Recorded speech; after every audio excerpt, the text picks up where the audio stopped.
50, no more. Let's do it. It sounds great. Welcome everyone. We've got a nice little group for our forum class right here. We'll give everyone a couple extra seconds to hop on. We're going to go through probably about 10 or 11 documents today that are, we're going to go through 10 or 11 documents today that are now being used kind of effective Jan 1, 2026. The main thing to realize here with these new forms that we're doing are that the Division of Real Estate, and this is something that's going to come up in the ACU in a couple of weeks, but the Division of Real Estate did not do an awesome job of getting these out very quickly or giving a lot of guidance. There have been some changes over the last 6 months that even I'm not kind of up to date with, and there has been a ton of communication to employing brokers within the state. So I do think a lot of people are kind of playing catch up to some of these things. There's actually one form that we're going to be getting for you guys that we don't quite have yet as a result of some of these rule changes. We purchased it from one of our lawyers, and we'll make an announcement about that when it comes out and available for you guys. But it's kind of similar to the brokerage compensation arrangement agreement. You know how we had to buy like a separate form because Door didn't put one out. There were some changes in your exclusive right to sells and buys that are impacting kind of the information that you can share with me or any other managing broker. And so we're going to get these forms that we can add to our buyer and seller packets, in terms of getting these things signed. So I don't have all the answers and rules right now. If we end up having questions here that pop up that we're unsure about, or if any of my explanations don't make sense, I want to operate today more as a working group than I would say today is more of a working group than like an actual this is everything going on, because there have just been a ton of changes basically. So I'm gonna do my best to go through them, and if we have questions that are outstanding still after this class, then I'm happy to chase them down with our lawyers and get you guys the down low. And hopefully we can kind of just talk through this all together. Is that cool? Perfect. Sweet. All right, awesome. Before we get started, is there anything that we need to, or any questions I need to be keeping an eye out for, or maybe anything to just kind of get out of the way? If you guys have checked out any of these red lines online yet, just curious if there's anything I need to. Yeah, Freddie, what's up? Hey, Gary, just a quick question with the disclosures for Blue Pebble. So when we create one, let's say we have a client, we have a buyer, we create the disclosures that we have to sign it, right? And then when they're under contract, then both of them sign, right? Now, do we need to create a new form for both of them to sign, or can we just send the old form that's already signed to a new form for both, please? Okay, thank you. I think this is the policy, Freddie, that you and I have kind of gone back and forth on. Letter of the law would require only one signature at a time. As you can see, though, from some of the changes in these agreements with DORA, RESPA and affiliate business services are becoming more and more of an emphasis with respect to legal disclosure. And so I think the world is going, not like that's really for our protection versus letter of the law. I want to make sure that when people go under contract, that they are uber aware that they do not need to work with our affiliates, kind of thing twice. And I think the issue might be sometimes we sign agreements with our clients, 6 months prior to them going under contract. I don't want them saying, well, you didn't tell me again. I couldn't remember that I signed those forms 6 months ago. And then they come after us for like, oh, you never told me about it, kind of thing. So letter of law would say that you only need to sign it once at the time of referral. Since it's hard for us to ensure that those are always signed at the time of referral, because oftentimes the referral is made prior to an agency agreement, we ask for documentation twice on clean forms, just to make sure that we've effectively reiterated to our clients that, this is our affiliate business arrangement, this is our anti-steering disclosure, these are your options. We are not forcing you to close with somebody you don't want to.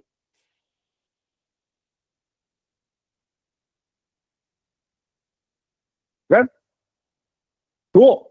Well, I'm just going to try and knock these off one by one. There's no order except for the order they're opened up on my screen, because there are so many tabs. It's hard for me to keep track of all these changes for you. So there's not a very logical sequence in terms of how we're going to go through it in terms of contract sequence. We're just going to do it kind of form by form. And I've got a little AI cheat sheet that I've created for myself. I'm going to share my screen with the red lines of the document. And I will also try to use my little AI cheat sheet that I've created. So give me 1 second. This would be so much easier on my desktop when I have like 3 screens in front of me. Unfortunately, that's not an option out here. So we're gonna do our best. That's what we're doing. We're doing our best. Okay, cool. So this is the new red line form for the agreement to revive the contract. You know, I would say that previously the main change here is that they have new dates for deadlines. So I think what used to happen before was we would have to put in the additional provisions whenever we revive the contracts about you know, things that might change or whatever. Oftentimes there being like dates, right, that had to change because if you were doing a revival, there's a very good chance that someone would have missed the deadline, right? Like, oh, we forgot to do this, we forgot to do that, or like, oh, we killed it after inspections, we didn't order the appraisal, blah, blah, blah. So we gotta like move everything back. The nice thing here is that they're giving you the main change here is that they're going to be giving you a table. This table then similar to the contract to buy and sell. You can specify new dates or deadlines, no change, or whether or not these things have been removed. So I think that's the main thing in this amendment or agreement to revive the contract. I'm going to check out. The other thing too is that this is a new emphasis, I think, for just individual real estate. You know, I'm going to say it here, and you're going to see it across some of the other documents at the top. But basically, you know, it feels like some brokers, and I know it's none of you guys. So when I say this stuff, I'm not like, when I say this stuff, it's none of you. I just have to say it as your employing broker. Okay, you guys actually, on the whole, do awesome files. Like Blue Pebble files are super clean relative to what I've seen in history. So you guys do a great job. I think what has historically happened here for other agents and other brokerages is they get these standard forms and then make changes to them, thinking that they're still then standard forms, even if they make changes. Bear in mind, I forgot the Supreme Court case, but I think it was Conley Bogues, right? As I recall, someone who got their license more recently might be able to remember that. But I think it was Conley Bogues who gave real estate licensees the legal authority to fill out standard forms, right, and not be practicing law. As soon as you go and edit these forms, you are practicing law. You would need a license to do that, and you would need to be engaged as an attorney to represent your client to make changes to standard forms. So a lot of these forms are going to have changes at the top here that basically say like, you know, these forms have been approved and you cannot modify them if you're a licensee. And so that's something you're going to see across most headers. But I think the main thing here for you know, the agreement to revive is that they've kind of changed the preamble around.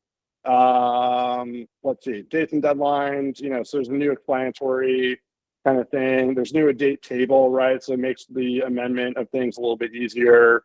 And you know, I think the other thing too is bear in mind there's a new kind of CBS abbreviation.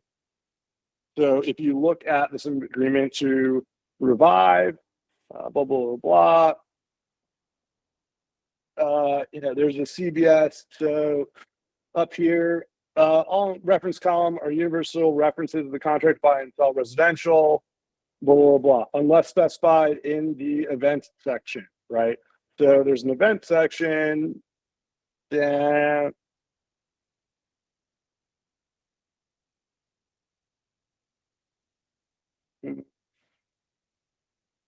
where was this?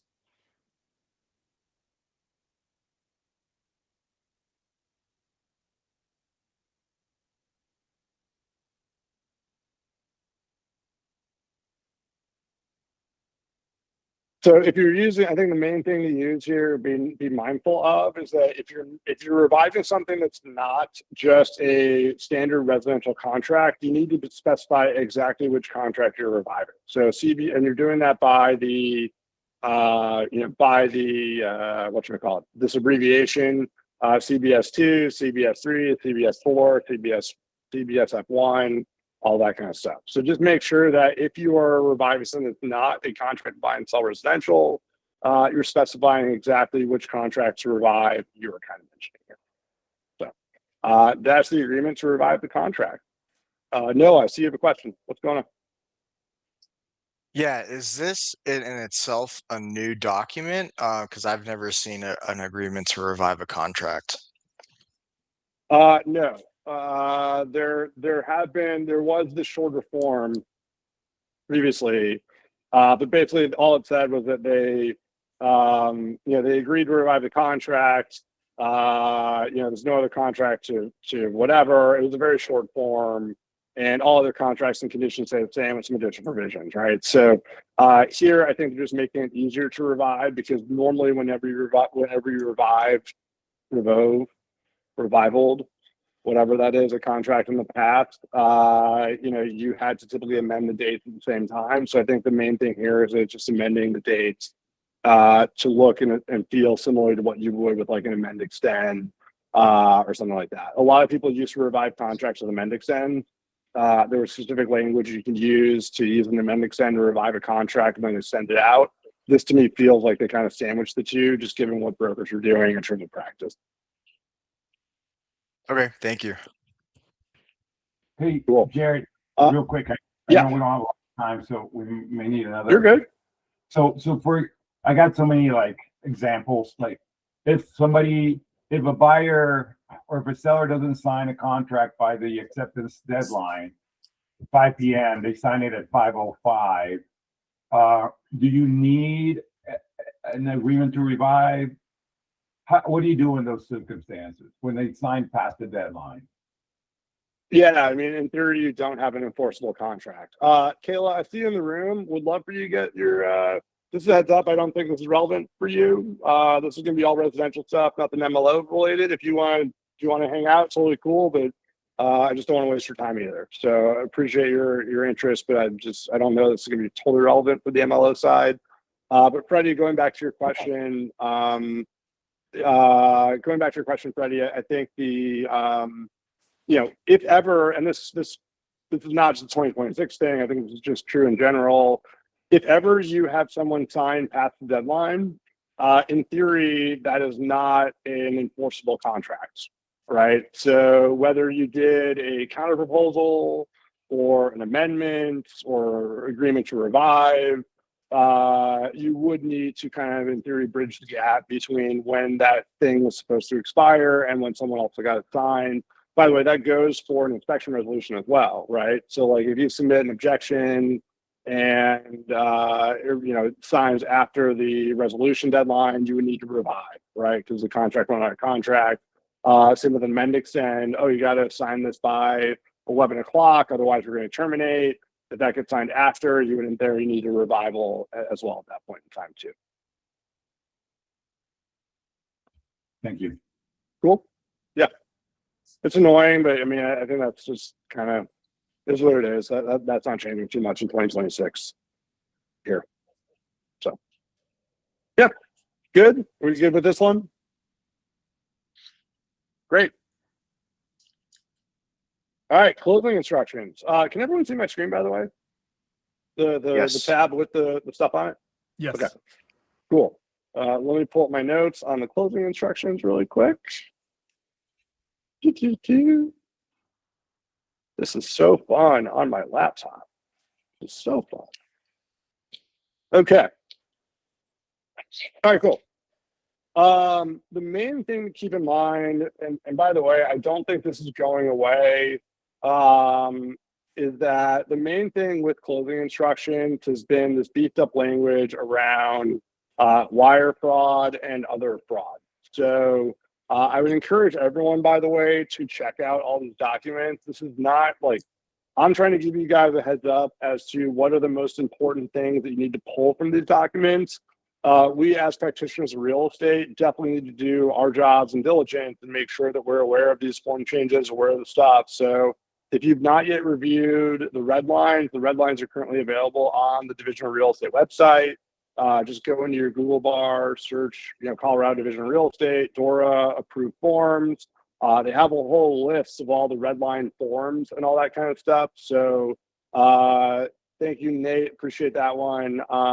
Yeah, so if you haven't already checked out these red lines, I just want to make you aware, like I'm not going through every single line of these red lines that might impact your situation. It's not an all-inclusive class. I'm giving you guys the high-level stuff.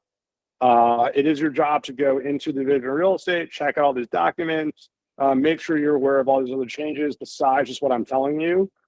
Me, Travis, Matt, we're here to answer whatever questions you have. So if in part of your review, you are not getting answers to everything and you need some help, just reach out, let us know. I just want to be very, very clear that this is not going to be an exhaustive class. It would take us hours and hours to do that. If we need to go back to something, happy to do it, but at least for right now, I just want to make sure I get the main points to you guys. So on the closing instructions, the main thing and top thing to communicate is that this section around wire fraud protections has been significantly strengthened, section 9. So we have to basically communicate to clients that wire instructions should only be sent via encrypted mail or password protected web portals. Just before I go on, does anyone not know what a secure encrypted mail or a password protected web portal is? Has anyone not gotten one of those emails in the past? Yes, I have not. Okay. You've not. Okay, great. I Noah. have not. Excellent. So Noah, on your next title transaction, the next time you talk to a title company, tell them that you want to see an example of a secure password protected email, and they will send them to you. Okay. Oftentimes brokers don't always receive these because they're not getting our wire instructions. But if you ever notice, like I do not share our wire instructions except through these password protected portals. Basically, this is just making that practice standard and actually what we were agreeing to with the title companies and our clients whenever they work with us. So, I think a lot of people said like, oh, just don't share it over email, like no wire instructions over email. Like that's all true, except for the only way to do it, if it's through a password protected or secure email through the title company, that's okay. If you are not sure if it's a password protected or secure email, have your client call the title company and ask them. Okay, do not email. The whole point of this is that there are hackers that will basically get access to people's inboxes and they will basically represent and change emails and move documents and move information around without us knowing about it. So the only way for us to try and protect that, it seems like the division of real estate has come to, is through these password protected emails. And so you just have to make sure that your client is aware that wire instructions should only be sent via those portals. If it's not available, then they are okay to call via phone, mail, overnight courier, but that does not mean you use a less secure email. Okay? If the title company that you're working with does not have password protected emails, I would really be concerned about working with that title company in general. So before you have a seller engage a title company, personally, I think it'd be best practice to ensure that our title companies, our closers can send out these emails so we're not putting our clients in a tough position.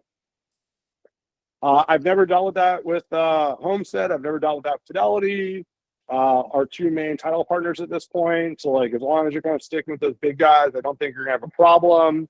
I have had problems with Guardian for what it's worth. I'm not telling you not to work with them or not. I'm just saying make sure you can get these password protected emails before you hire a title company or tell your company or tell your client that you can use them. Okay. Also, never wire money based solely on email instructions.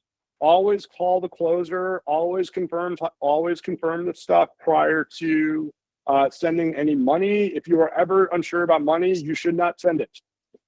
Do not wire $150,000 unless you are 190% sure in terms of who is going to be receiving that cash. And our clients need to be aware of that. By the way, bank account numbers are now explicitly identified as confidential information. We're going to get into that in our next few agreements. We talk about the exclusive right to sell. But the main thing is that there is certain information that you previously got approval from your client that you could share with any of your employer managing brokers whenever you want it. That permission has now gone away. So if you have confidential information, like bank account numbers, routing numbers, for sellers, that includes like needs, wants, and motivations, right? How motivated are you to get this property sold? You need to get express permission from your clients before you can share that information with your employing brokers, okay? We're going to talk about that in other agreements. And Nate, before I answer your question, give me 1 second. But the main thing is that this, personal identifying information like bank account numbers, social security numbers, all those kinds of things, those are considered confidential information. And so you are not allowed to share those with your employing brokers if for whatever reason you have come into that information, unless you have express approval from your client and you need to share it. So, Nate, what's going on? Confidential information, bank accounts, things like that. What about short sales? That's literally a big portion of that deal. Yeah, so we're going to talk about that in a second. Yeah, but I think the main thing is like, this is a big thing. There has not been a lot of communication around it. People are still trying to figure it all out. This is one of those things I think a lot of employment brokers are a little upset about, the lack of guidance and communication from Dora about. But at the end of the day, we're going to be getting a form from our attorney that we can put into our packets that basically ensures that we get the approval we need in order to disclose this information to our managing brokers. We're basically removing a section from our existing exclusive rights and replacing it with a different disclosure form. And I think that'll probably outline more specifically what that is. But I would just say needs, wants, motivations, right? Those things that you are required to have a real estate license to discuss. Those would be included in confidential information. Any sort of PII or what is called personal identifying information. So like, social security numbers, bank account information, that kind of stuff also be considered confidential information. I just think the main thing is to understand that we do not have blanket authority from our clients to share that anymore. We need to get permission before you guys tell me about it. Is it written The permission? main thing here, go ahead, Freddie, what's up? Like, do you need to like have it written? Or like, can I go to my client, hey, can I share this with my broker? And they say, yes, you're good. You're going to need written approval. But before we go too far down this rabbit hole, let's table this until we get to one of our exclusive rights where it's going to be more expressly kind of laid out there, and we can just kind of get through the closing instructions, and we'll talk about all that in a little bit. Is that okay? Yep. Okay, great. So there's a new section for FinCEN, which is the Federal Anti-Money Laundering Compliance. This is right here. Just know that, it basically says that if FinCEN or you're just agreeing to cooperate with these people, I wouldn't worry about it too much. It's just basically making sure that people are aware Department of Treasury has some authority over this kind of thing. Not a huge thing there. There is a section 12 now. So this was changed with respect to earnest money release. Basically saying in no event shall closing company be required to return earnest money deposits to buyer until funds deposited are verified, credited to the closing company, and available for immediate withdrawal as a matter of right. So as you can imagine, what probably happened here was a fake buyer would deposit earnest money, would receive a receipt, but the check or whatever wouldn't clear. They would terminate, request a refund, demand their money, and before the check would clear or after or whatever, the title company can kind of figure it out. They were demanding payment. The title company probably paid out some of these earnest money releases on bad checks. And now we have a new form here. So just know that the title company is not required to refund any of this money prior to all this kind of stuff. This is also something on the FERPTA side. Where are we at? FERPTA. If your client is not, so remember, I'm actually dealing with this, by the way, on the house that I bought a year and a half ago. It's really annoying if this ever gets screwed up. IRS sends you some really nasty grams, so I can speak to this one from personal experience now at this point. But basically, the seller of my home was a Swiss national citizen. The title company totally fucked up the whole FERPTA thing. I'm now dealing with it on the U.S. Treasury side with the IRS. So much fun. Basically, the title company will confirm via affidavit that if they don't think there's a FERPTA requirement, the buyer's going to get that. The reason would be because the buyer really isn't going to know, right? So if the seller didn't check the box about it being a FERPTA transaction on the contract, then how would anyone know? right? But then if you buy the home, isn't the buyer on the hook for the withholding if the seller doesn't pay it? Right? Because they're the one that owns the property. That's the whole thing with FERPTA. So my understanding here is I'm guessing there were some FERPTA things that were missed.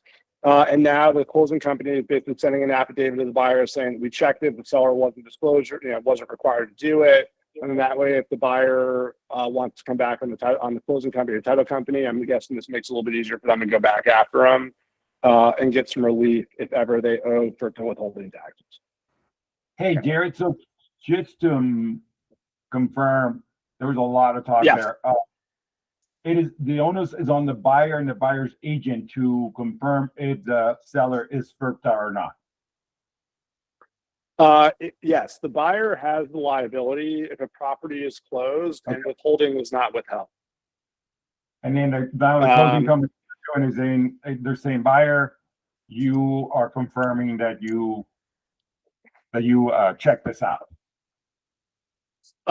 No, I believe it's an affidavit. Let me go back to that section.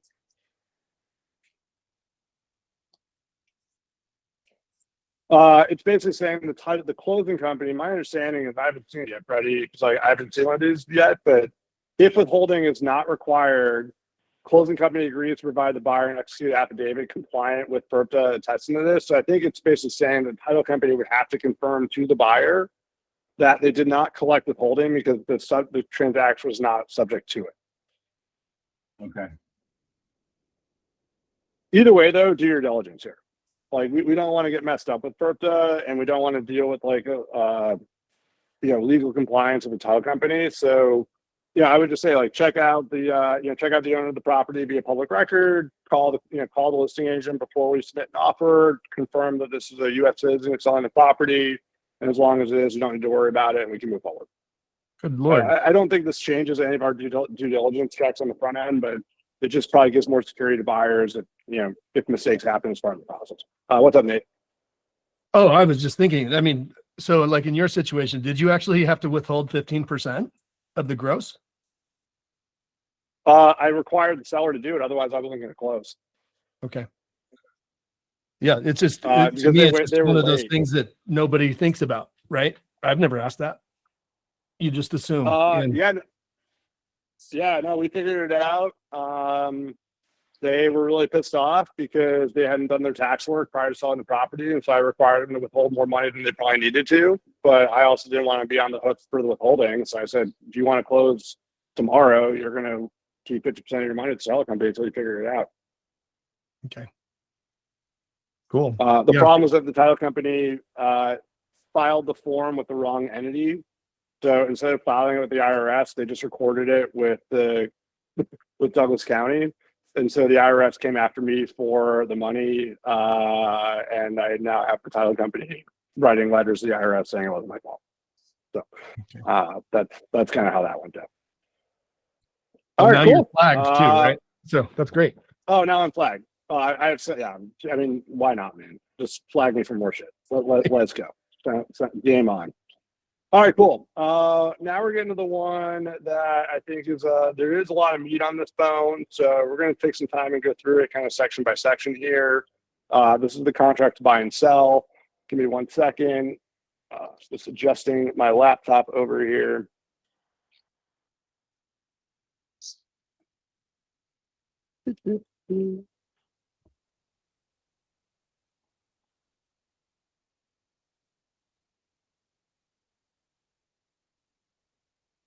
All right, let's go in order here. So, okay, section 2.5, inclusions and unencumbered conclusions. This is basically cleanup right here. So I wouldn't worry about this, whether attached or not, too much. I just think it's making it more clear that if something is on the property, it's included.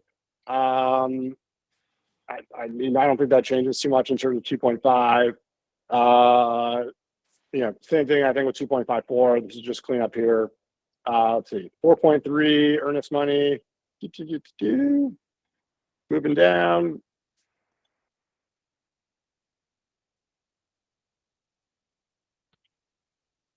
Yeah, they're just cleaning up deposit as language.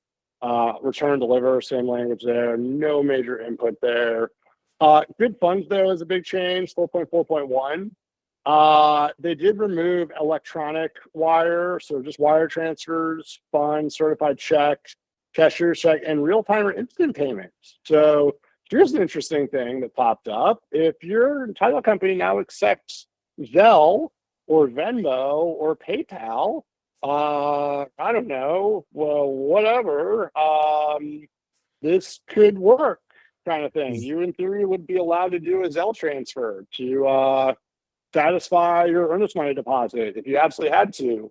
I've never done that before, nor been asked about it, but maybe that's something that changes over time. So I would just say work with your title companies to see if they offer this for your clients. And if it is, I think that's a cool little, yeah, no, I agree with you. It's, yeah, man, Colorado, we're progressive. We're on the cutting edge of this stuff. So That can't be I think secure, that's can actually, it?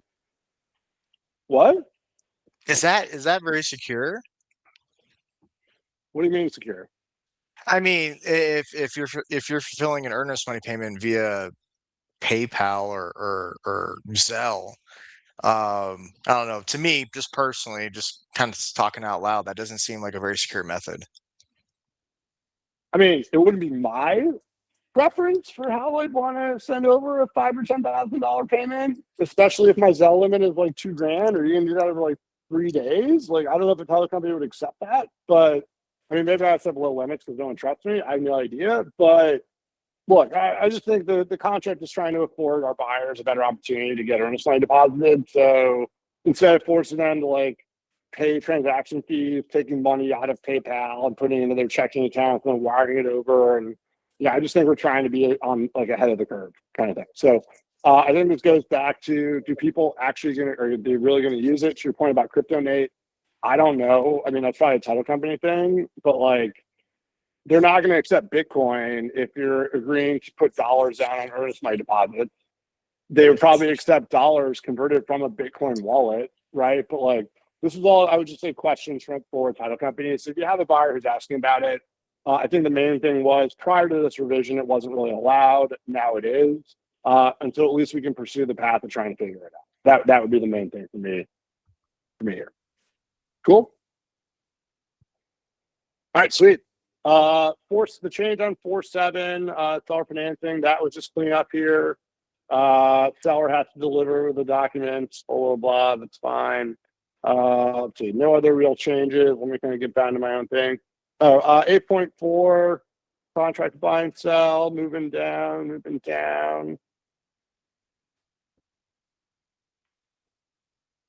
8.4.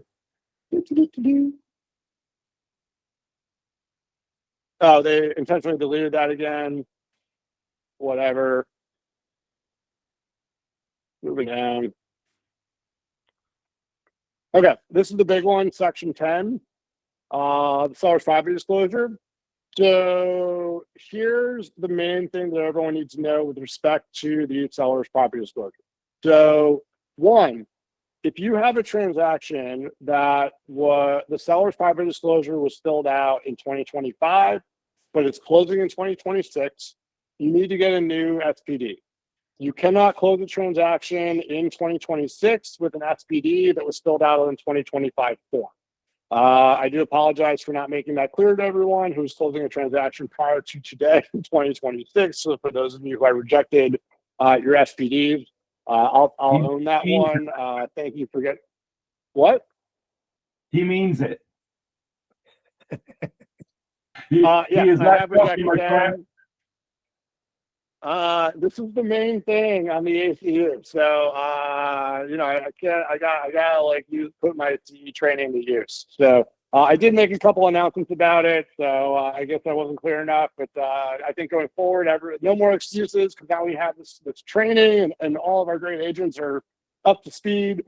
You cannot close a transaction in 2026 using an SPD from 2025. So, please get all your SPDs reassigned on the new form and resubmit, and I will get those all approved for you. The other main thing here too, and I think this is an issue because I think this is becoming an issue because homes are staying on the market longer last year than I think we've had to deal with, frankly, in the last 10 years. And so it never really became a problem, you know? What I think has been happening, and no problem, like, look, this is just the way it happened. It's just, this is the problem now because homes stay on the market for 3 to 6, 9, 12 months. And prior to 2025, like, that was just never happening. You couldn't do that, even if you tried, you know? So I think what was happening is people were getting SPDs fill out at the time that they took the listing, and then they weren't updating them even if the property took 6 or 9 months to sell. And so buyers were moving in saying, well, wait a second, like, this property changed. And the seller was like, well, I filled this out based on my current and actual knowledge as of the date of the SPD. But well, that SPD was like 6 months ago. Like, what are you talking about? And there wasn't really a clean way for them to update the SPD, you know, per the contract terms. And so what the Division of Real Estate turned around and said is that your SPD has to be up to date as of the date of the seller's property disclosure deadline. So it is no longer best practice, in my opinion, to have your clients fill out the SPD at the time that you do your listing documents. We can discuss the checklist item for pre-UC. I just thought about that while I was talking to you about it. So I'm sure we can get into a lively debate about it as a group about that one. But the main thing here is that the SPD needs to be filled out and current as of the date of the seller's property disclosure deadline in the contract. Okay. So do not have your clients pre-sign it and date it later. That is an absolute no-no. I do not want anyone caught on that. I just think let's now add the SPD back to our under contract thing where the seller can't fill this out prior to. They really should be filling that out after they go under contract. So they can ensure that that document is filled out and current as of the date of the SPD deadline. Cool? Does that make sense? Absolutely. Any questions? Okay. Any questions there on that? Okay. On the disclosure of material adverse effects, I think this is a key thing. It says that seller must disclose in writing to buyer any adverse material effects already known as the date of this contract. This, I think this makes it interesting in that you really do need to put together a formal note advising a buyer or a buyer's agent of any known material adverse effects versus just like uploading an inspection report. So I think my opinion is that if you, let's say, know about something, let's say you are under contract on a property and you get an inspection objection with an inspection report, and you then find out there is a 3-foot gap in the foundation. I would argue that's a material adverse effect, right? I don't think you could just put up a structural report into your disclosure documents and say that you satisfied your requirement to disclose it, like, because previously you did disclose it and the contract only required disclosure. This is more specific and you need to disclose it in writing. And while the report itself is disclosing in writing, I think they're forcing listing agents to be more vocal and communicative about what the material adverse effects are that they already know about. And so if you are listing a property and you know there's a material adverse effect, I do think you need to disclose it in writing, i.e. an email or some other thing that we can track. So that way you as a listing agent, no one comes back on you saying, you didn't tell me about this thing. I still think we need to be much more forthcoming with our buyers about material adverse effects that we know about. Freddie, what's up? Wouldn't you just disclose it in like private remarks in the MLS and then attach any documents there? Because that's kind of like where people are going to look first, right? I think that goes to the comment about like disclosing it via report in MLS, like as part of the supplemental documents. I still think they're better served in all of our case. I think disclosure is always the way I'd want to lean in everything that we do, whether it's our affiliated business arrangements being signed twice, whether it's telling buyers about material adverse effects that we should be knowing about as part of listing a property. So my guidance to all of you guys would be send a separate email at this point. It feels like you're making a change in the contract because people are not disclosing, which suggests to me that this is an emphasis point for the division. And I do not want to be the test case, or I don't want anyone at Blue Pebble to be the test case for what, quote, in writing would be. I do know in writing would 100% be an email from you to the buyer's agent saying, hey, by the way, we put up this report online. It's in your disclosures on MLS. If you need another copy, let me know. There's a problem with the foundation. There's a bit of a gap. Sellers are willing to take care of it. Let me know if you have any questions. Boom. You put that in your transaction file. No one could ever come back on you saying you did not disclose that in writing. Look, Corey. Okay, so this obviously, this is where, right? I always tell my clients the 3 Ds of real estate: disclose, disclose, disclose. And isn't this sort of tied back to what we were just talking about, which would be like updating the SPD?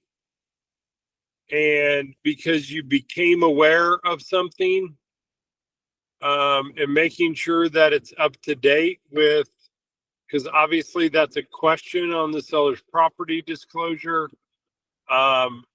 In your mind, does that fulfill the requirement, or are you talking about like a formal letter that, I mean, I'm kind of going to the extreme here so we can, fluff this out, like a formal letter saying on this day we discovered this. Can you give some context here, what you think is best practice? I think if you have disclosure in the SPD and that SPD has been updated, I think you would be hard pressed to have someone say that you didn't disclose it. I think the main issue with an SPD, and the only thing I'm going to tell you to be aware of, is that, remember, you're not allowed to help your client fill out an SPD.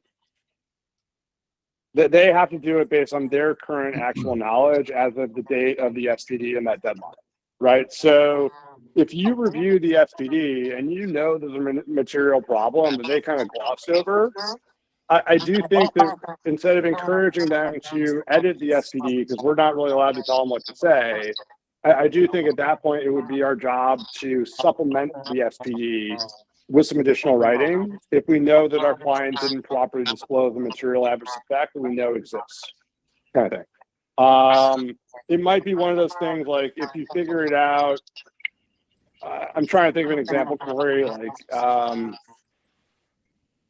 don't know, maybe like your seller makes a comment like after inspection, after SPD, oh, thank God they didn't find the blank,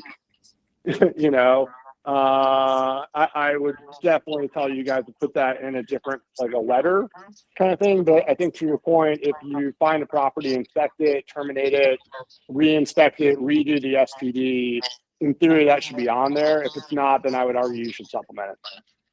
Okay.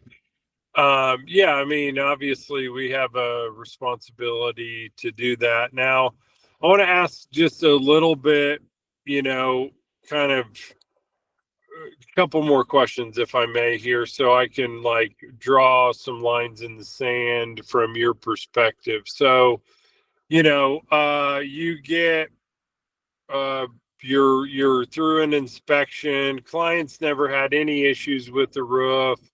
One inspector says it's shot. The other one says, it's got some hail damage. Another one says, oh, it's okay.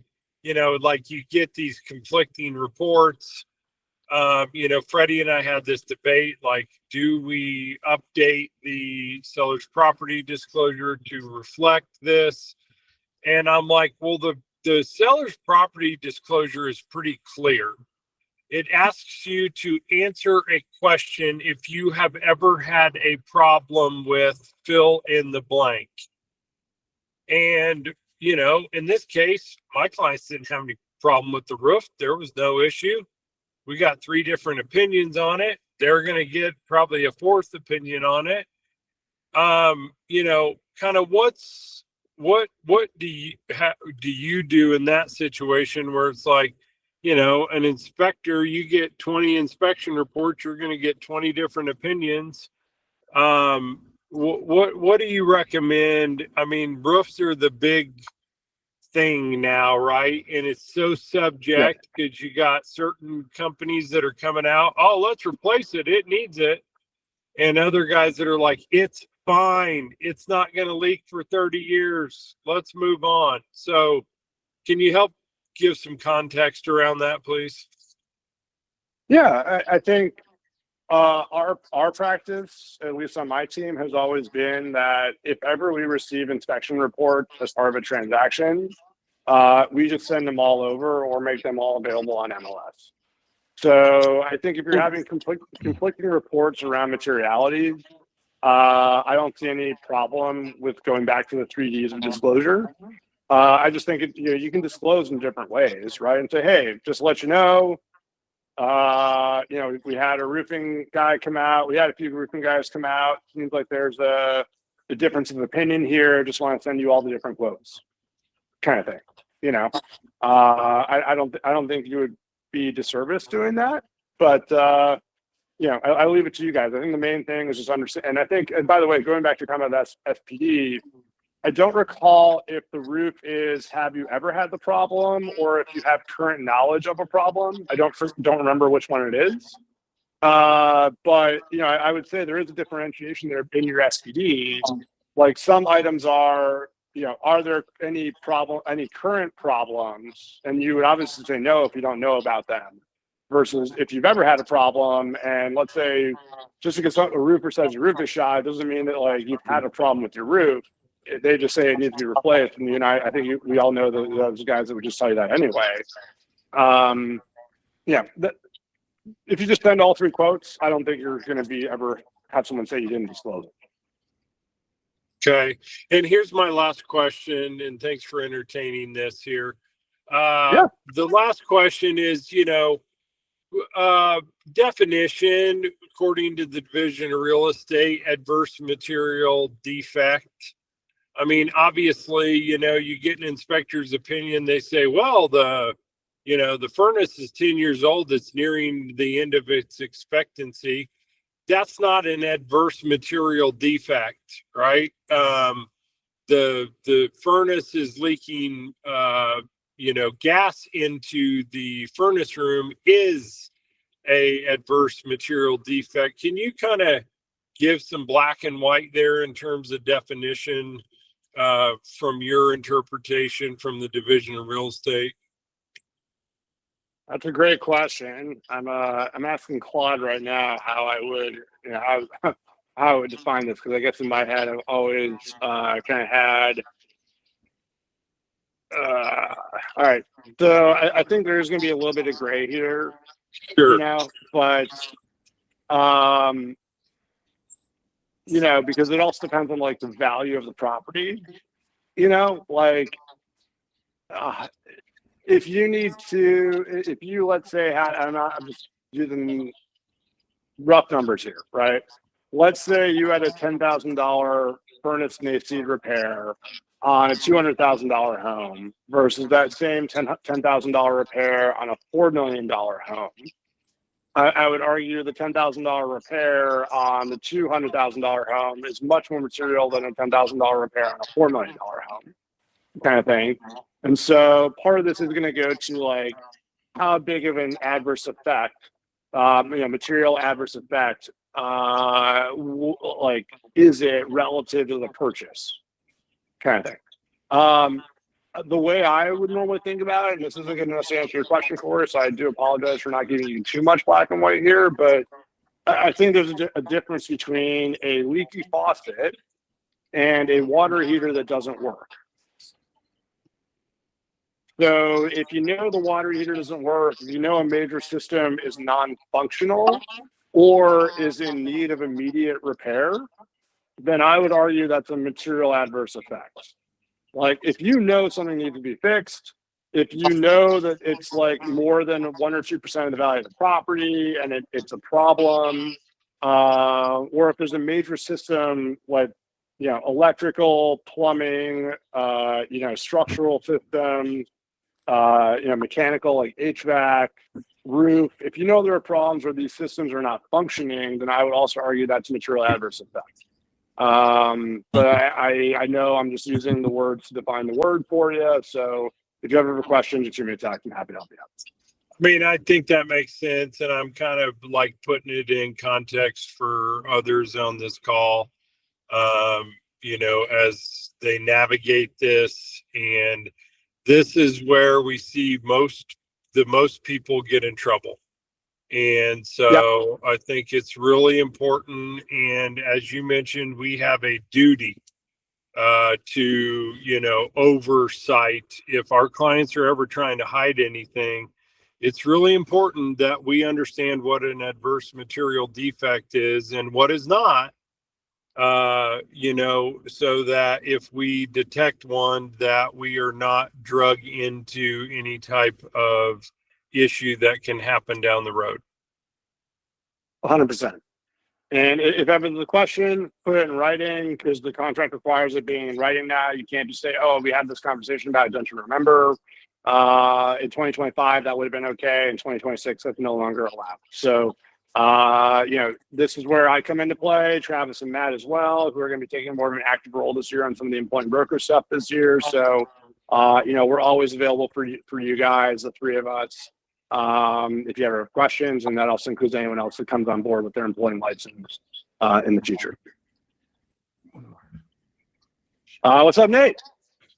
So, this one immediately comes up with the construction defect lawsuit we have at the lake house, for instance, right? Yep. So how do we put that in writing beforehand other than just share docs via MLS? Because I mean, that's typically something that, we've already had the conversation, but gosh, do we have to share the 800 page of reports that we have? Where are we at on that? It's a lot. And I guess the problem that I have with this question or the contract is the way that it's worded, as of the date of this contract, right?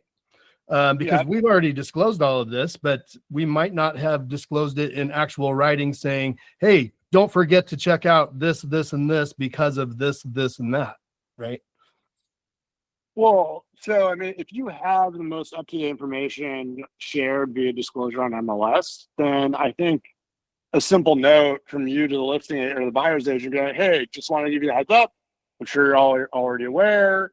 This unit and complex is subject to, because this is all also Liz Pendants, right? So there's pending litigation here, so you still need to make the buyer aware of that. And I think with any sort of pending litigation, it becomes a little bit easier. But I think you just be like, hey man, or woman, hey lady, whatever, just want to let you know, we've got this thing going on. We have information on MLS. Whatever you want, it's already on there. If there's more you guys want as a result of your inspection and due diligence, just let me know.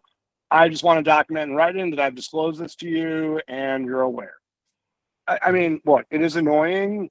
I just think this is where the market's going, and we want to be doing everything we possibly can to prevent someone from coming back to us saying that we didn't tell them about it.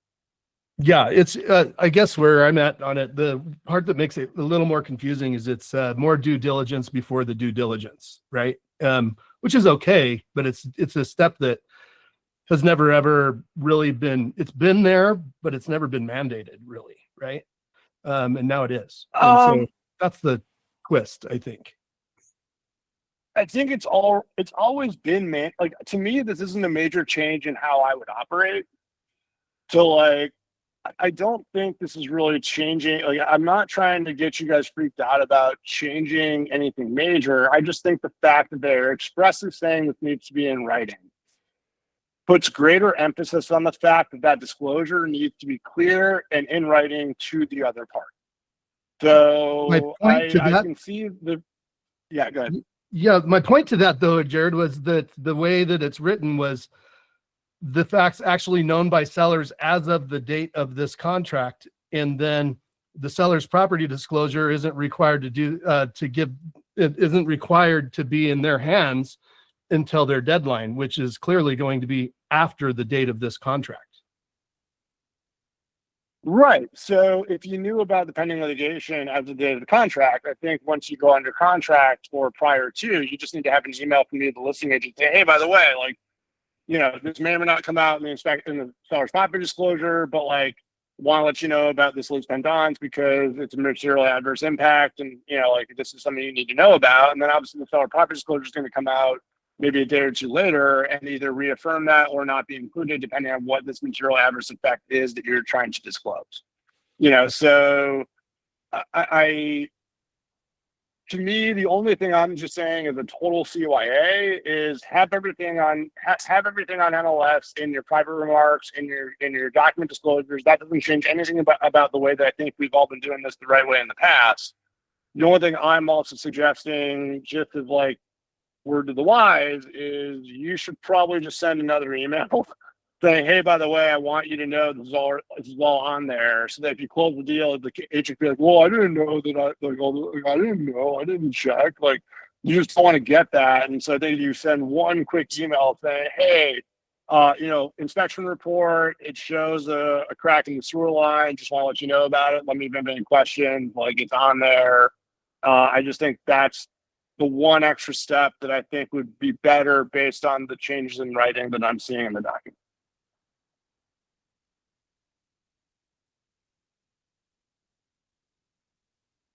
Cool. If anything, I think this also helps us as listing agents, because as listing agents, we want to be very, very clear with our sellers.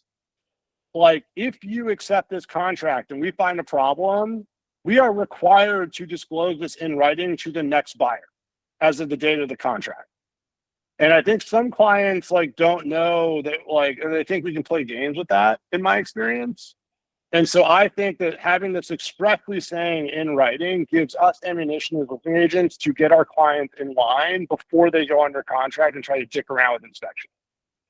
That's the way that I would be viewing this, as an opportunity, not like an additional problem. You know?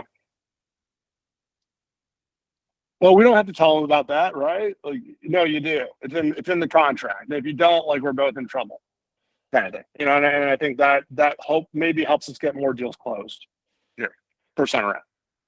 Yeah. Can I move on? Are we good here? Yes, thank you. All right, sweet. So moving on from here. Okay, insurability, it's still buyer sole subjective discretion. They just moved it up in the front of the sentence. I don't know why they needed to do that, but I guess they did. The English works out better if they do it that way. I don't know, maybe Geetsy can tell me. Let's see, moving down this thing, getting my little guide out. Payments and liens. I don't know why this is not a big deal. Obviously, any liens or encumbrances need to be paid by the need to be paid prior to closing. I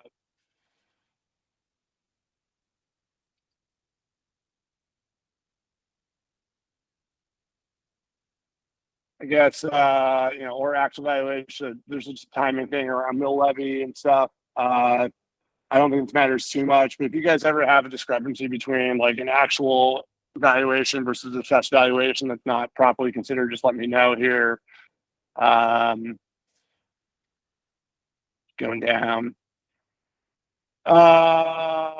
There's just an initial, you know, you got to give written notice now for mediation. I do think this is just written notice kind of thing. I don't think they're changing necessarily like how the mediation was changing. Just make sure that if you ever go to mediation, you got to give written notice. And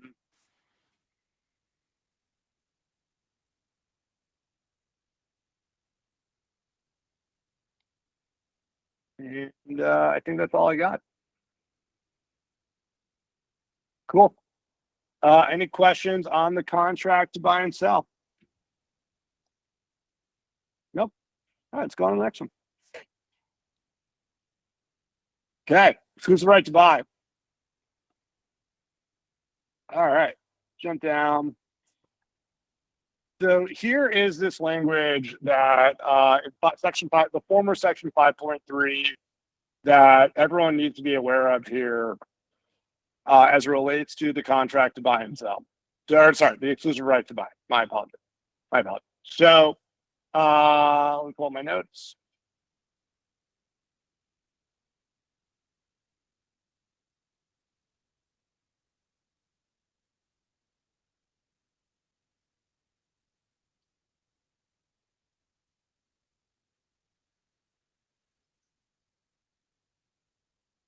Wow, my notes are out of order. Awesome. Okay. Initially some lease author. So now leasing is expressly authorized here. If you don't do any leasing, doesn't really matter.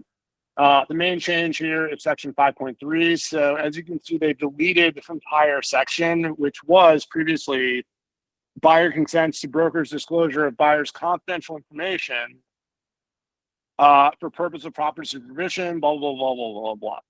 So right now, the way that your exclusive right to buys are going to be worded is that you can't call me, Travis, or Matt and say, hey, Jared, I've got this client coming in from California. They absolutely need to buy this house because they're under contract on another thing and they can't qualify on this thing because the thing, blah, blah, blah. That's not really allowed anymore. You can't do that because you don't have the blanket authorization through your exclusive right to buy to share confidential information. I could only imagine what awful things employment brokers were doing with this information. And so I cannot believe that this actually became an issue because this suggests to me that employment brokers are doing some shady stuff. Our attorney has put out a form that I have not yet seen. We are buying it. This is going to be similar to the additional add-on that we did for the brokerage. What was it? The brokerage compensation arrangement, right? We had to basically buy a separate form that wasn't commission approved for this whole thing. So we're going to get this form that you can include in these packets so you can get that blanket authorization to share it with your employment brokers. Just know that if your client does not sign that, and they're not required to, per Colorado law, when you call me or a managing broker, you have to be very careful about the information that you are sharing with us. Okay. So I'm not trying to tell you not to call me because obviously you got to call me. I would just say when we get this form, make this part of your standard agreement. And you can't just by the way, copy this old language and put it down into your additional provisions. That's not allowed anymore.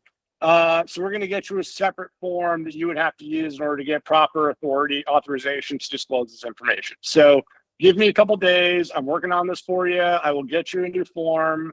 In the meantime, I feel like I've been able to solve most problems. In fact, all of them without getting any confidential information. So if you need to call me, we'll talk about it.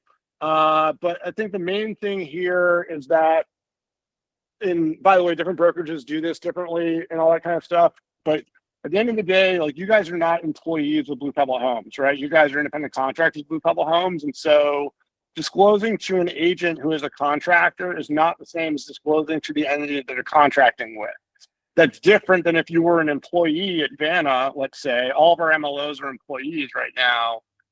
We as at Vanna Lending own that work product. We own that confidential information. We have specific processes and procedures around how to disclose that information and whether or not to disclose it.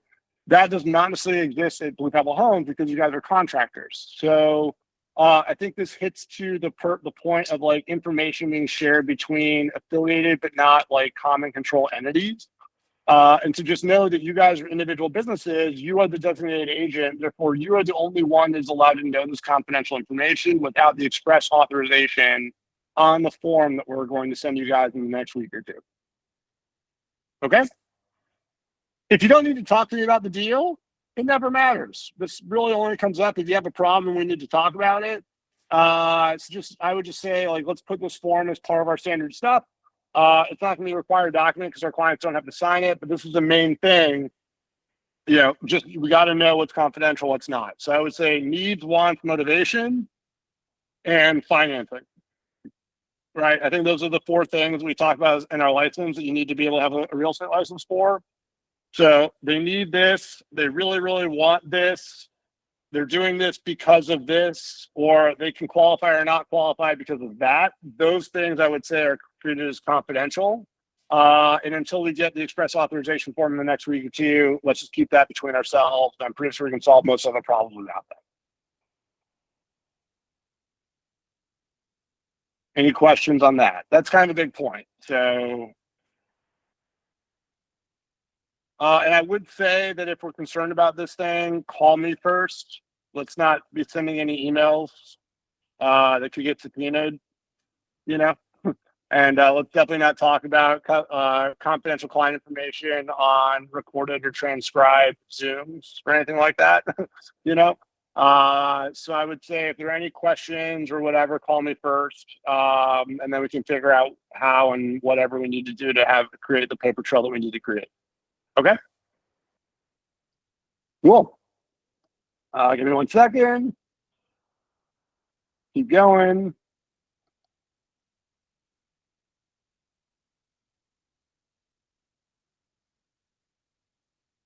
Yeah, I mean, seller's brokerage firm, whatever. Same thing. Doing payable block closing.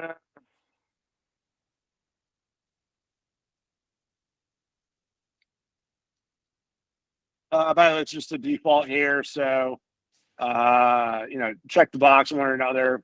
If you're going to be doing leases, we do that separately in our property management agreement.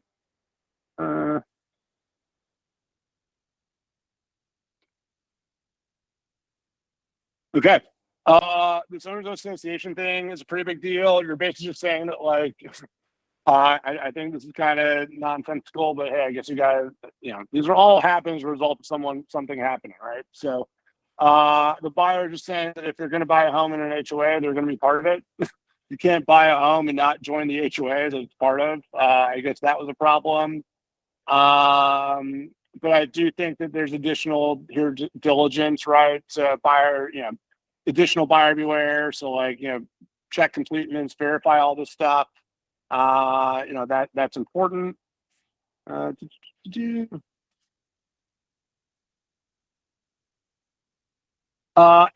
think this is another thing. So, if the broker is in default, a buyer can't just like cancel an agreement and tell you you're fired. Hey, Nate, you're fired. I can't just like call it. Sorry, I've got my phone by my ear and you can't see me because I'm on video. But Nate, you're fired. That does not qualify as a cancellation of a buyer agency agreement, right? If you guys are willing to cancel your agreements, you can kind of outline the terms and conditions under which you're willing to cancel them. If the buyer is claiming, and this is, by the way, something that we're starting to see that, right? Because some buyers are getting smart and they want to work with a different agent. So they'll call a lawyer and say, what do I need to say? And then say, oh, just call the agent, say this. And then they just like roll over, you know, like, oh, okay, fine, work with whoever else you want. I think the division's getting a little smart to that. And so they're basically saying that if you're gonna claim the broker's in default, you have to tell them how. So it can't just be like you're in default. Like, well, why? Why? Well, I'm just saying you are. No. Like, they gotta actually tell you why you're in default before they officially cancel your agreement. So if you're ever in an issue with a client like that, just you know, I would just point them to this contract and say, okay, if you're saying I'm in default, you gotta put it in writing and you gotta tell me what I've defaulted on. Otherwise, you're still my client. So that's something interesting there. And same with the brokerage firm. So if for whatever reason, like the buyer defaults, it has to come from the firm, not from you, right? Because you're just the designated agent. The agency is with your brokerage, right? So if ever you want us combined to terminate in a buyer agency agreement, let me know, and we can send that from the firm and make sure that you don't have to work with clients that you don't want to work with. So as long as you are terminating within your rights, that's the main thing. So that's that. Okay. Wire frauds and disclosure of settlement service costs. So disclosure of affiliate business arrangements is going to continue to be a thing with the division of real estate. Freddie, this goes to why we just kind of continuously try and do more than what the law requires in terms of disclosure, because we want to protect you guys.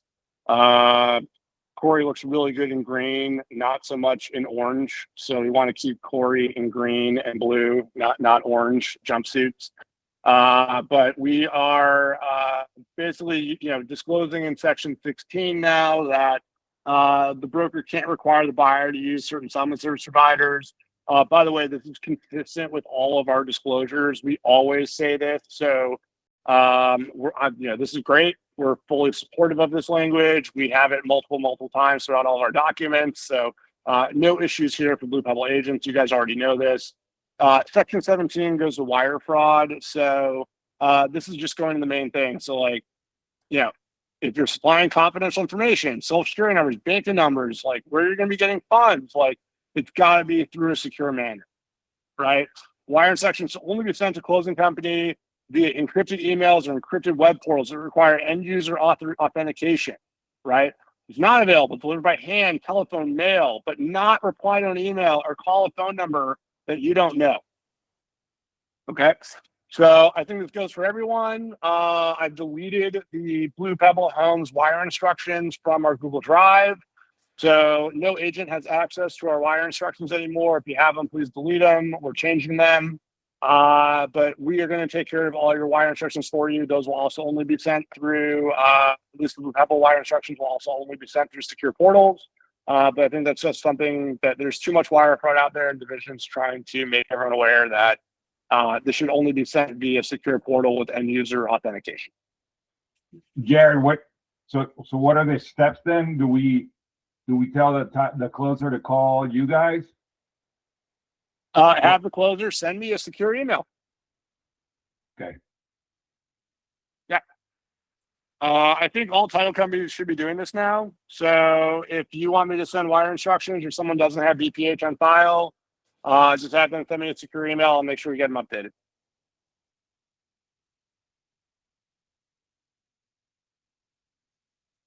Okay. Written notice required for mediation. And that's all I got.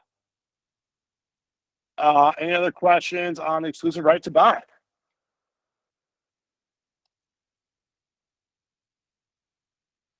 Cool.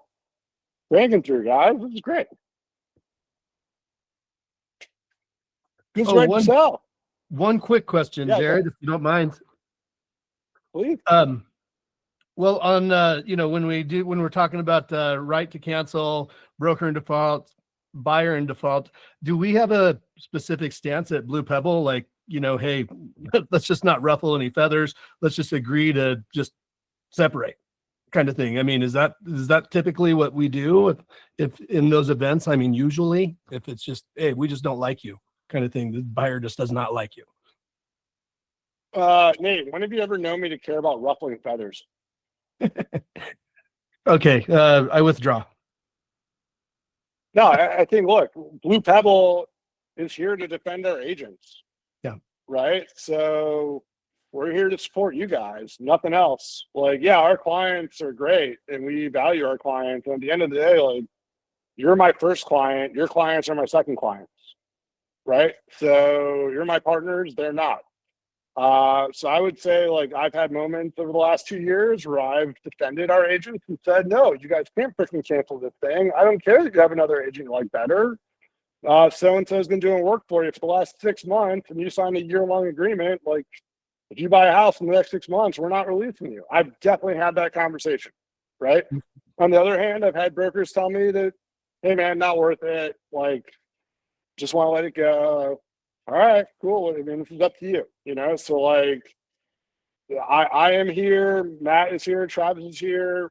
We're all here to do what, to defend you guys to the extent that you guys need defending and provide air cover for you to run your business. And so if that means that I need to ruffle some feathers, man, just tell me where I need to point and I'll ruffle some feathers for you. I'm totally happy to do it. I love it. Yeah. And that's exactly kind of where I was going with that. I appreciate you. Absolutely, man. Luckily I don't have to do that very often, but I'm happy to do it. If you feel like you need some air power, a Venezuelan airstrike called on you or on somebody, happy to provide that for somebody. So, all right, cool. Now let's run into the exclusive right to sell. Do.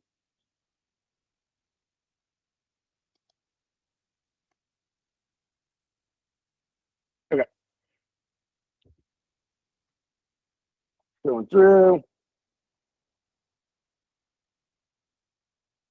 Rights and duties of the selling of the sales contract will go to the leasing. It's like a whole thing. That, by the way, if you're doing a sale with a lease, if you're ever doing a sale with like a lease or it's kind of like a boat thing, please just let me know.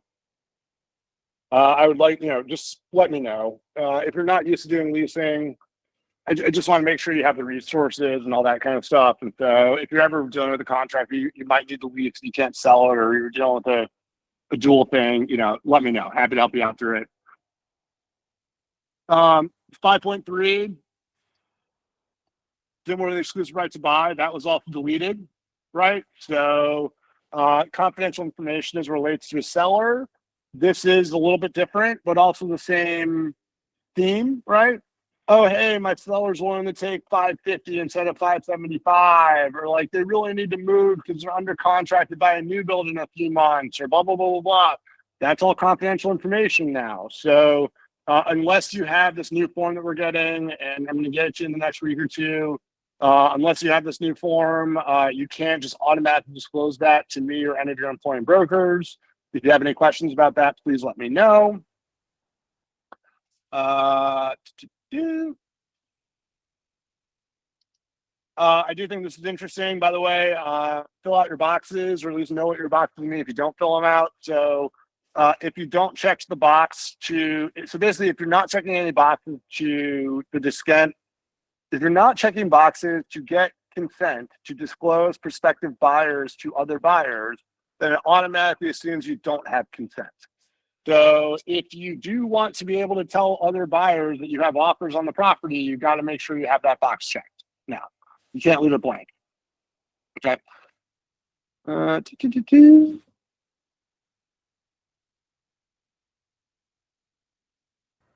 I'm sorry, where is that section 222?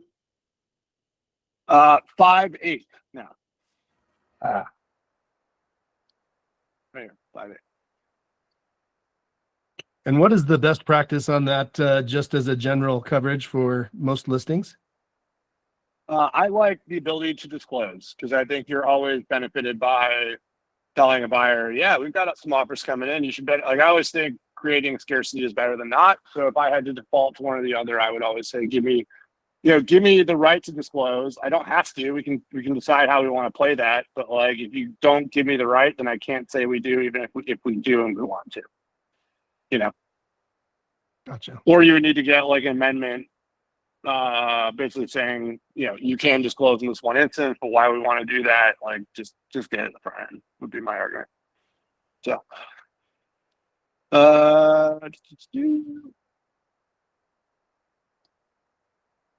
there's no more confidential information here, so we're not going to worry about that. Just going through.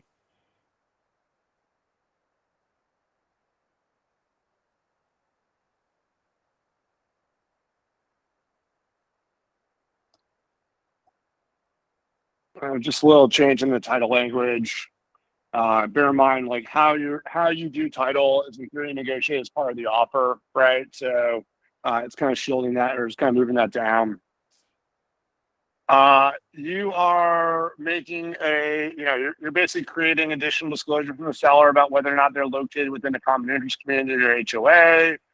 The seller is basically acknowledging that they have to provide the HOA documents, and it's going to be at their expense, right? Because some HOA companies do charge like $100 to $30 or whatever to, communicate with title companies and stuff like that. I don't think some sellers were aware of that.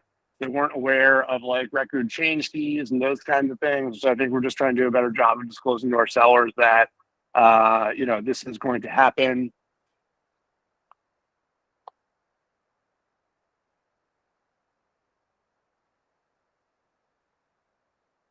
Same thing with default, got to be made in writing, same wire fraud language. Same thing with settlement services. You can't force your clients to use a specific one. Same thing with mediation. And I think kind of run through that pretty fast. So We good there? Sweet. All right, the rest of them are gonna be pretty easy, I think. All right. Extension or termination of contract. I've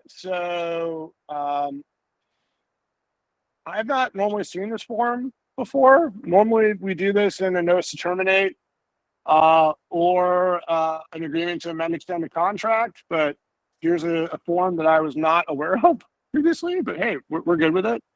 But basically it's a notice to terminate, notice of extension of the same form. The notice to terminate, sorry, the extension now kind of, they're trying to make this more available for like different forms of the contract. We don't transact outside of the CBS one, which is the commission approved contract to buy and sell real estate residential form very often. Just know that if you're going to be using this form with those other contracts, we just need to make sure that the right form numbers are consistent. This form document also says like which one it's applicable to, right? So it's just helping you fill out the table a little bit better. But I don't see people use this form very often. Yeah. Any questions here? I mean, I've seen it used before. It's basically going like, hey, we need more days for the loan approval, for example. So either you give us a couple more days for the last deadline, or you can terminate.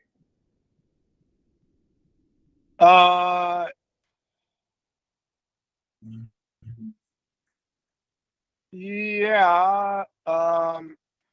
This form though, you would still, so it's not conditional, it just has both on the document. So in those instances, and I do believe you could still use the amend extend contract to do all that, Freddie. And then in those instances, I would probably do that with an amend extend. And basically what I would say is like, here's our proposed amendment to extend the contract on these deadlines. And what I would put in the additional provisions, and I can get you language for this if you need it, is in the additional provisions say that this amendment extend serves as a notice to terminate if has not been executed by the deadline specified in the amend extend. So just because the extend and terminate form has both on one, they are not like cross-referencing each other. You would still need to effectively in that situation cross-reference your lack of amendment signature with a termination. And so you would still need some separate language there, to my knowledge, to get that to work out the way that I think you're trying to get it to work out. Well, let's discuss offline, because this is exactly why this is used. This is basically going like, hey, we didn't get approval today, but we want to protect our earnest money. So you either give us an extension of deadline or terminate, or we're terminating, because if not, then they lose their earnest money.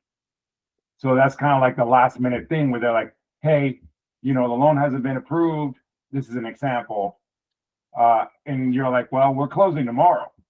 So the last, date is today. So we're like, hey guys, you're either gonna extend the deadline for the loan so we don't lose the earnest money, or we terminate so we can get our earnest money. Okay, give me one second. I only read the red line, Freddie. You're probably right. Give me one second. Let me just get reacquainted here. And we don't have to discuss now, but that's exactly why I thought that form was used. If the contract deadline is amended as part one, extension document signed.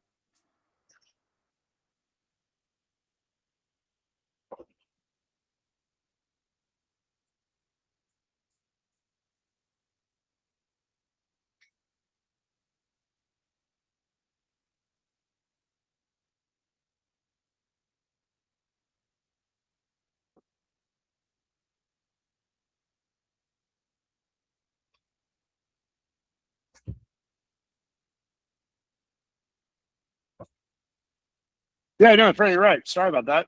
I've just never really used this document. The red line confused me. Yeah, you would just need to fill out both sides of the form, right? Right, and they choose one of them, but either way, you have a notice to terminate. If they don't sign this, then the contract's terminated because they don't want to lose the earnest money. Yep. All right. Freddie, thank you for your help there. Yeah, you're absolutely right on that one. So if you're ever using this form, just make sure you're filling it out correctly. Personally, I would probably, if it were me, because I just don't use this form, I would still use the amend extend with the separate language, but this is definitely a form that you can use to do both. Just make sure you fill it out properly. It also seems like on this form, you need to give both parties notification here, right, of acceptance. And both parties receive notice of acceptance of the extension prior to the expiration deadline. So I would just make sure that if you are extending, if you're using this form, just make sure that you're staying aware of what's being signed and when, so that way every party gets the notification that you need about the signatures and stuff like that. But thank you, Freddie. I appreciate the heads up there. Sweet. All right, can we move on? Great. All right. Inspection objections. Woo.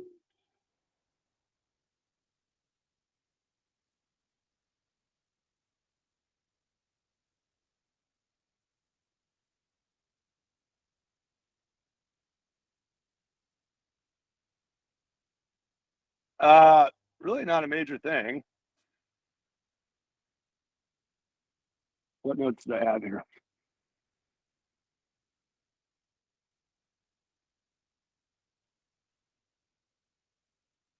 AI says minimal substantial changes. So any questions on our minimal changes? I don't think we really changed anything here. I think we're good. All right, sweet. Post-closing occupancy.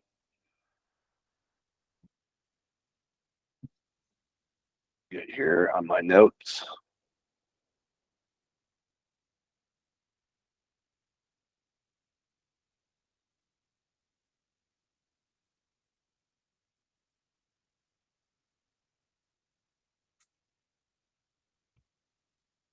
All right, sections 2 and 3.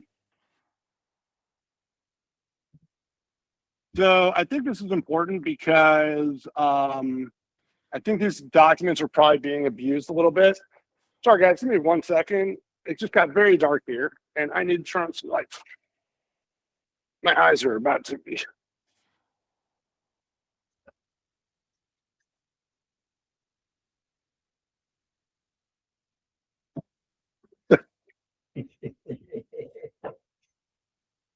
That's what happens if you're an hour ahead of Eastern time. All right, cool. So it just got really dark in the last 5 seconds. I was standing in my room, dark, and just a computer, so I had to turn on some light. All right, cool. I think the main thing here is that sections 2 and 3, they've included this whole thing about the rights and remedies of the parties under this agreement survive in this agreement. I think there have been some issues, and I think anyone who's done enough of these has known that PCOAs open up a lot of risk for both parties because they are leases.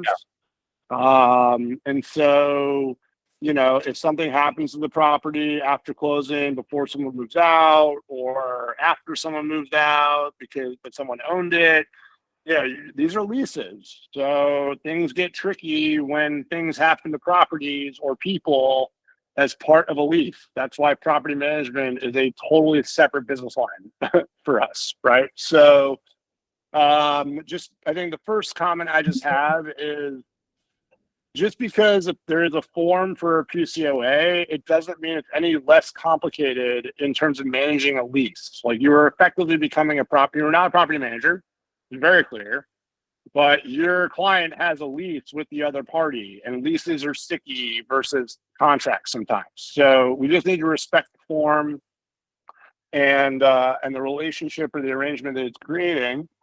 The main thing here is that, I think, if, let's say, there's a disagreement that doesn't get resolved, like after or like during this thing, the whole point of revival and survival is that, or not revival, the point of survival is that the parties can still go after each other for things that happen as part of the PCOA, even after the PCOA has ended. There is now, they've removed this kind of renter's policy, so like return fees and indemnification, and they've created this new section 15, for mutual indemnification. So Seller and buyer agree to indemnify, defend, and hold harmless the other party from and against any claims due to injury, loss, claim, or damage to any person or property, including reasonable attorney's fees caused by the other party or such party's family, licensees, or invitees, is not paid by such party's insurance, if any. Right? And so the buyer needs an owner's insurance, owner's property insurance policy, which is basically an insurance policy for their property, right? The seller's rent, because now they own it, so they need to own their property insurance, right? The seller needs or might need a renter's policy, right? Here's the question though, like, and I think this is the thing that not a lot of people talk about. There's no mention, or maybe I'm missing this, but there's nothing about like liability here, right? So they're talking about a renter's policy and an owner's policy. What happens if like seller's moving out and their mover slips and falls on a stair and breaks their leg? Who's liable for the lawsuit?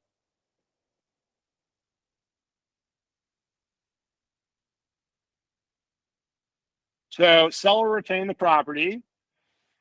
It's still their property to lease. Let's say they move out before the end of the term. And as part of that move out process, one of their movers slips, falls, breaks a leg, and can't work for 3 years. They then want to sue because they need to be made whole for their inability to work and they were injured on the job. Who are they going to go after, the buyer or the seller?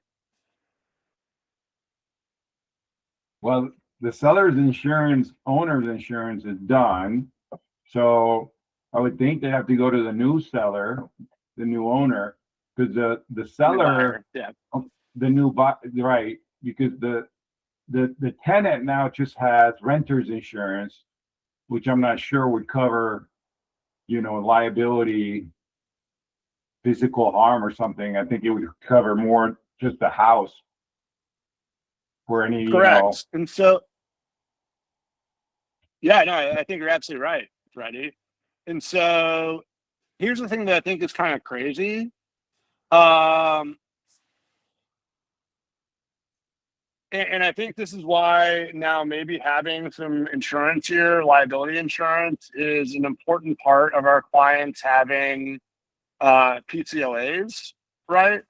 Because what happens, so if the seller, and by the way, this doesn't matter whether you own a property, whether you have an owner's property policy or a renter's policy, neither are liability policies, right? So neither are general liability policies. Both are a renter's policy basically insures those personal property items within the four walls, whereas the owner's policy is like, frame to outside of the home, right? So like typically your owner's policy doesn't include your furniture and stuff like that, where a renter's policy would. Okay. And by the way, there are fires and all this. Like I'm just saying this is a broad stroke of insurance. It gets a lot more complicated than that. So if you're looking at me a little weird, I'm just trying to make broad strokes here, right? Either way though, neither an owner's policy nor a renter's policy is going to include a liability endorsement, right? So let me ask this question. Let's say the seller, let's go back to our example. Let's say the seller invites their mover into the home to move the seller.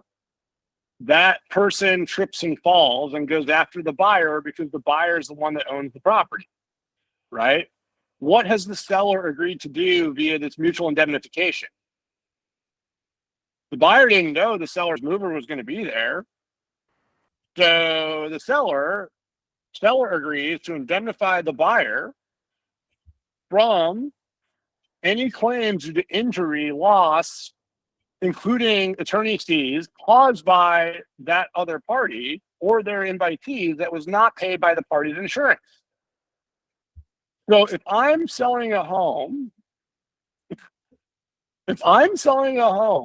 would I ever want to enter into a PCOA without a liability policy now? So, sorry, so Probably not. homeowner's insurance doesn't cover liability? Like, let's say my dog bites No. somebody. That's not covered? Nope.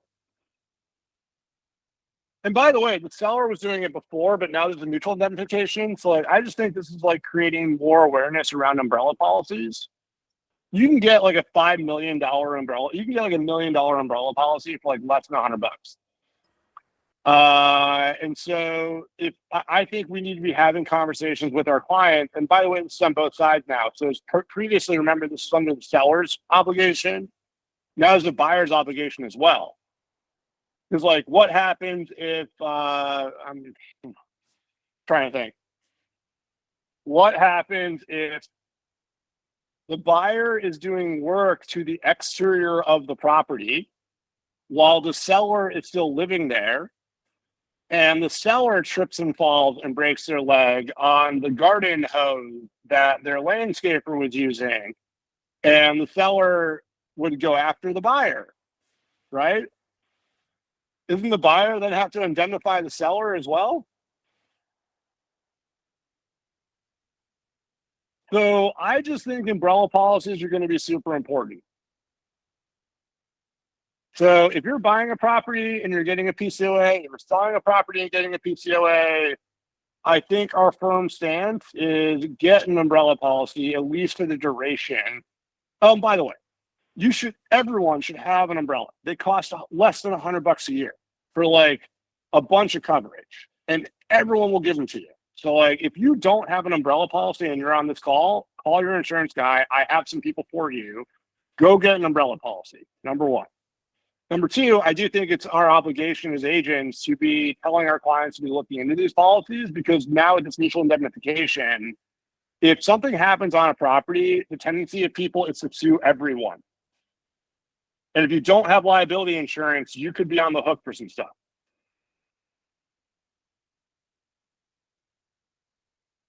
So Garrett, how does this work when you're a landlord then? Because you sign up for liability, or you get an umbrella policy, right? Because anything can happen in a rental. Agreed. Yeah, I mean, your personal umbrella policy should cover, general liability and your rentals and stuff like that. But you're going to want to talk to your insurance agent about that. But like my umbrella policy like includes my rental properties, right? So if like, let's say something were to happen on a rental property of mine and I get sued, in theory my umbrella should cover me for litigation and some of that stuff, right? I think it also goes to like driving. Like your umbrella policy covers you for all sorts of shit. Like if you were incapacitated, like if you were just driving sober down the road and got in a car accident and caused harm, like you would use your umbrella policy for that. So like I think it's a good use of insurance dollars for everyone to have an umbrella. I just think this mutual indemnification language is extremely important, because now it cuts both ways. And so I just think that while sellers always kind of had to have the liability indemnification for the buyers, now the buyer owns the property, not the seller. And so the buyer should probably have an umbrella too, because in theory, they need to indemnify the seller if something happens to the seller and it was the buyer's party too, right? So I think previously the conversation was more toward whether or not sellers retain that liability insurance. I think buyers need to have it before they would enter the PCOA, if it were me.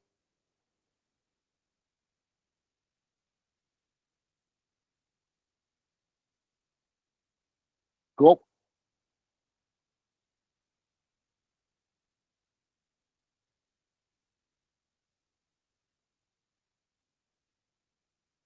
Fun stuff.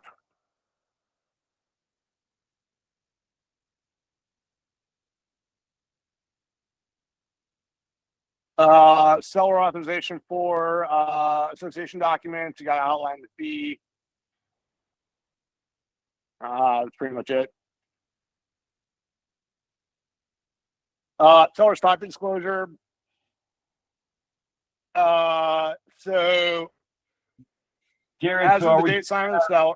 Yeah. Is this just going to be required when we're under contract then, or do you still want it a broker mint beforehand? Yeah, this goes to the checklist thing I mentioned at the very beginning, right? Like whether or not we're going to do a pre-UC SPD right now. Freddie, can I sleep on that for 1 second and just let me get back to you tomorrow? Is that okay?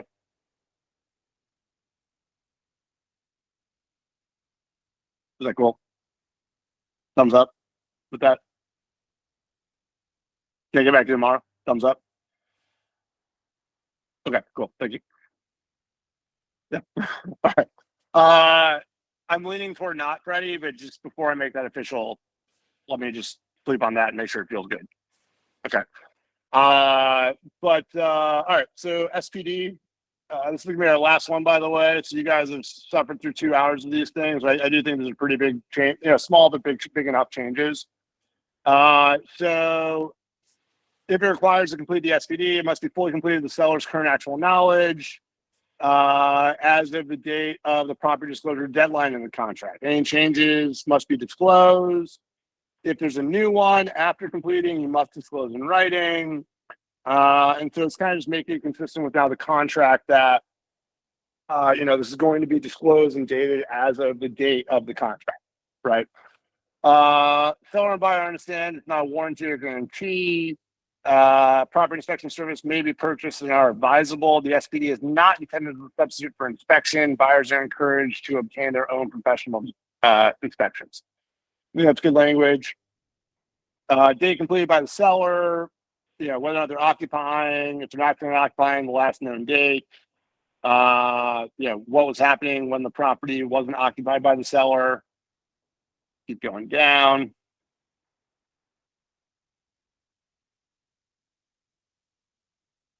So this is one, Corey kind of talking about it earlier. So building conditions, are any of the problems ever existing?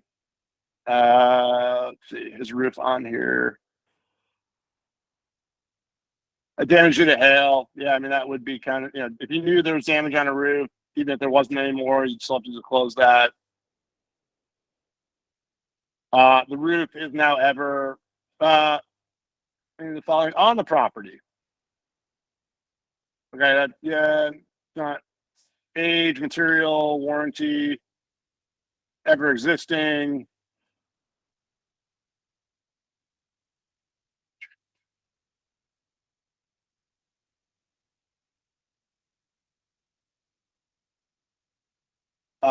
New section, new additional stuff here with electrical and telecom.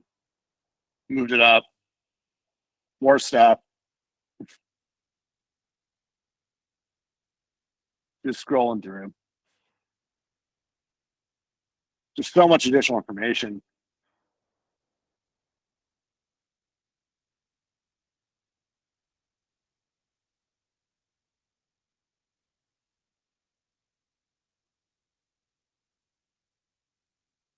I'm gonna grab my notes really quick.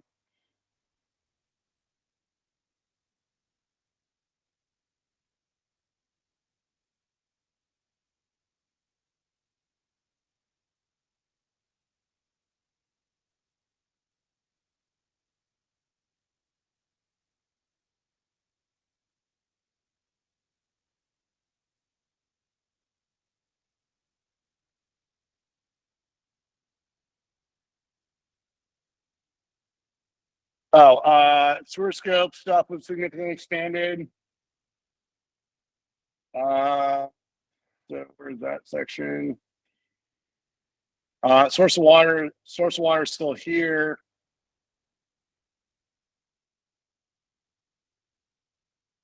New sewer septic language.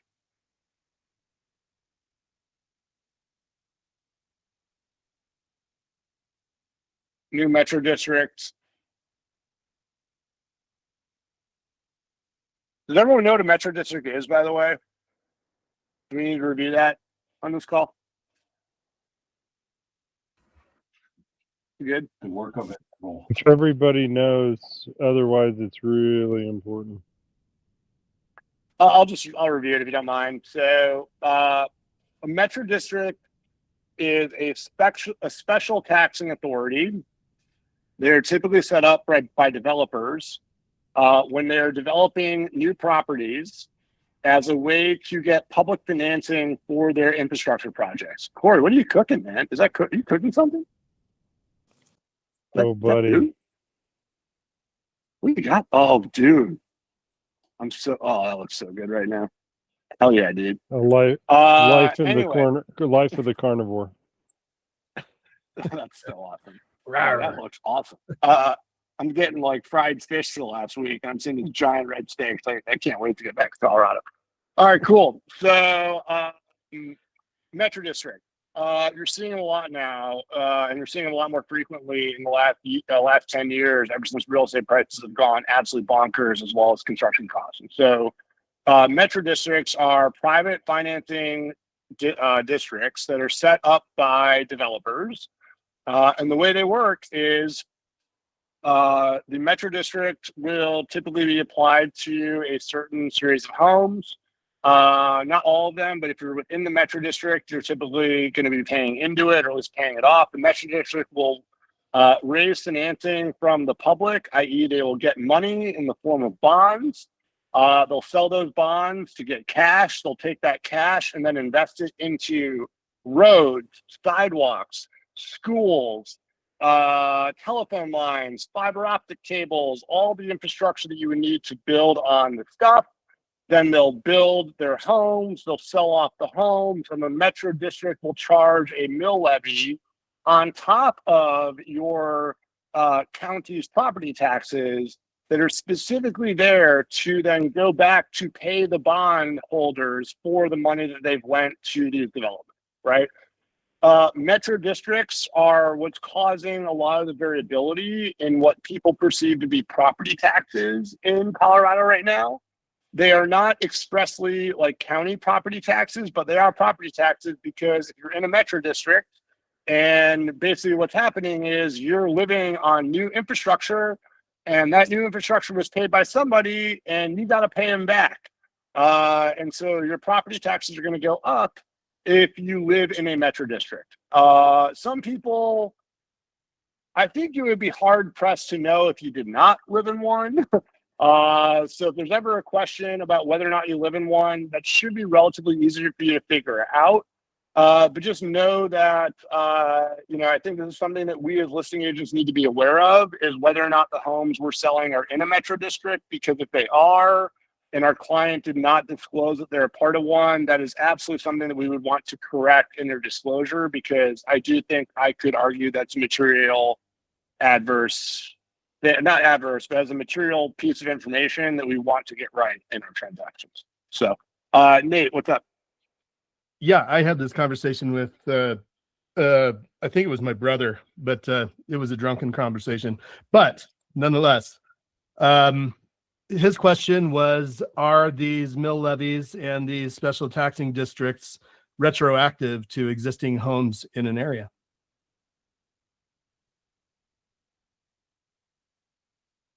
They shouldn't be. That's what I thought too. I never did any research, but I told him he was wrong. I should probably have told him I'll check. They shouldn't be, because and I could be wrong here, Nate. I mean,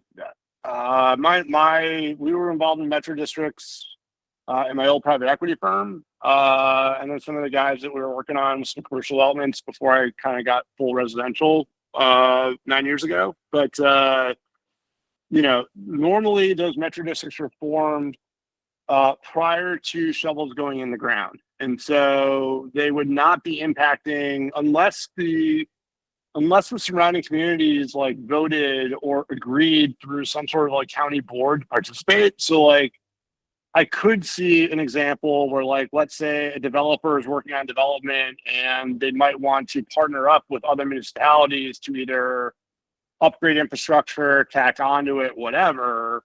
I just think it's possible that maybe like a city board or a county board or some municipal government might partner up to then get some sort of benefit from the development that's going on, and might agree to pay some of this district, and therefore that might go similar to like a bond levy. But my guess is that would have to be voted on by their constituents, because like I don't think Colorado allows county boards just to increase that. I think that does have to go to a vote. So I don't think you would ever know about it retroactively without approving it, I think is the long story short.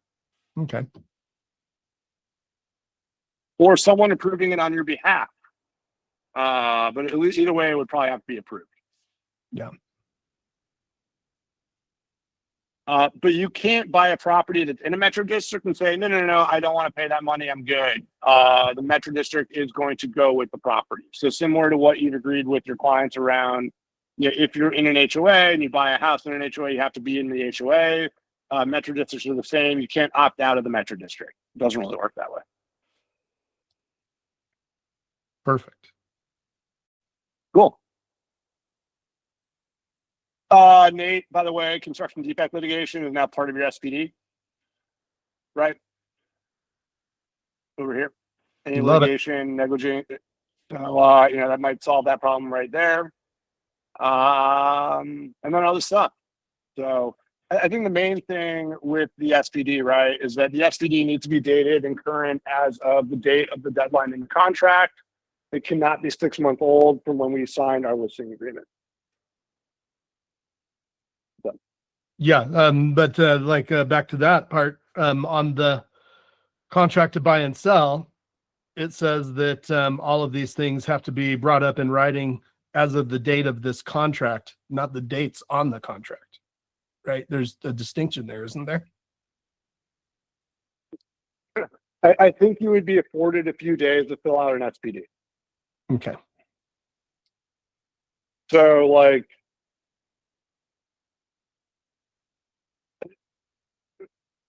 yeah, I hear you.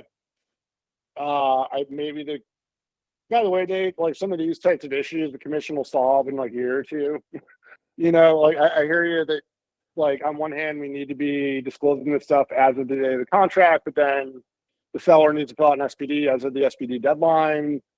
So like, I hear you on all that. We might be off by a couple days.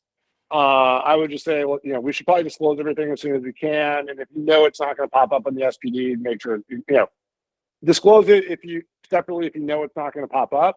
If the SPD is going to have it, I think the real estate commission would be okay if you took an extra couple days and it was on the SPD. Yeah, and I get it. I mean, we're in an industry that has a lot of ambiguity in it, right?